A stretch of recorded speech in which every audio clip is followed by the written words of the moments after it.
Good morning, Grace. Welcome to our daily Hope in God video series. And today I want to talk about why you might be missing out if singing to God is not a part of your daily life. If you don't sing to Him with worship and adoration, and you never get moments of just being lost in gazing on His glory and declaring how incredible He is, your faith may be lacking, and there may be something just missing in the core of what it means for you to follow Jesus. Because right from the beginning of the story of the Bible, singing is pivotal.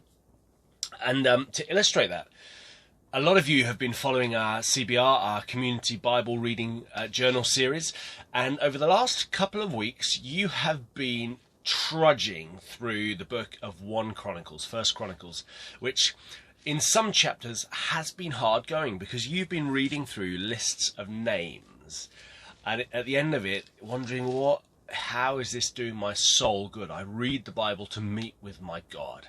I read it to have my heart stirred, and I read it to be changed. And as I read a list, I don't know how that happens. And we've been kind of working through that and seeing that actually even in the history of names, God is doing something incredible. He's writing His story that leads us to Jesus. But this morning, we read this incredible chapter, which, I don't know about you, but it really just stirred my heart to gaze on God. And it's a cry of David, a worship of praise, of adoration. And towards the end, David says this.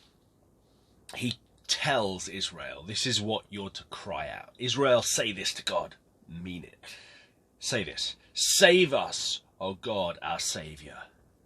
Gather us and deliver us from the nations, that we may give thanks to your holy name, that we may glory in your praise. You see, for David, he looks to the future and he anticipates days when God's people will need saving, rescuing by God. And he says, look, in those days, don't cry, save me, because I need saving. Cry, save me, so that I may get lost in the glory and wonder of your praise. What does that say? It tells me that every act of God's saving in my life, every time He saves me from myself and from the sin that's in me, every time He saves me in my circumstances and just does something good, why does He do it? It's so that I may get lost in His praise. And yet, I don't know about you, but how often does God do something incredible in our lives or in lives of people around us, and we just kind of shrug our shoulders and go, great, and crack on with life? And this cry of David just reminds us, don't miss the moments of wonder in your day-to-day life. Don't miss today what God is doing. Don't fail to see how awesome He really is in saving you. And convert that wonder into a cry of praise. And just the language is incredible, that we may glory in your praise. Praise, and there he's talking about worship. He's talking about singing our worship to God. And just the phrase, the glory of your praise, it encapsulates it all. We're called to be a singing people. We sing together, we sing apart. And when we sing, it's not an empty, cold religious duty. When we sing, it is because we are captivated by glory. Our God is glorious, and there's no glory in this universe that compares. The wonder of the billions of stars in the sky, the dawning of the sun on a beautiful summer morning, none of it compares to the majestic glory of our God, enrobed in light and perfect in every way. And David just says, look, save us that we may glory in your praise. Jonathan Edwards, who was an American pastor and theologian a good few years ago, wrote this. He said, the duty of singing praise to God seems to be appointed wholly to excite and express religious affections. That kind of is an old-fashioned way of him describing why we sing. We sing because when we do so, it excites our hearts and souls to affections, which is a way of saying love, delighting, enjoying, and feasting on God. We sing because it stirs our souls to feast.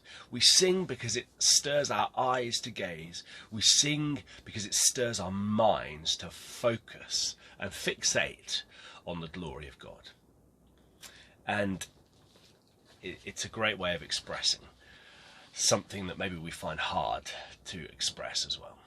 So today, don't miss the moments of wonder. Don't miss how God has saved and will save and does save. Don't miss his saving works in your past. Don't miss all that Jesus has done for you. Don't miss small answers to prayer, and turn them into praise. Because when you sing, your heart is stirred to glory in praise. This is far from just opening your mouths and singing a song you like.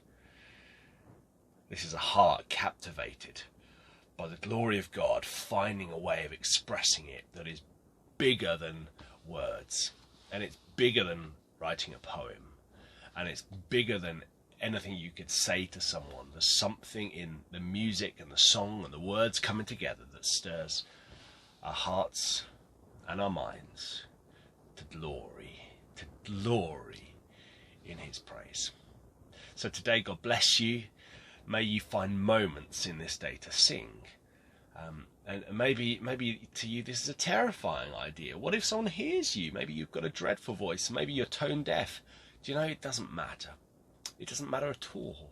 Just get lost in the glory of God and proclaim the glory of his praise. Maybe you could stick on a great song or a hymn on YouTube, or maybe you've got something, if you're still into CDs, which I understand some people still use, or even records, stick it on and just have a listen to the words and proclaim, enjoy, delight, feast in the glory of his praise. God bless you.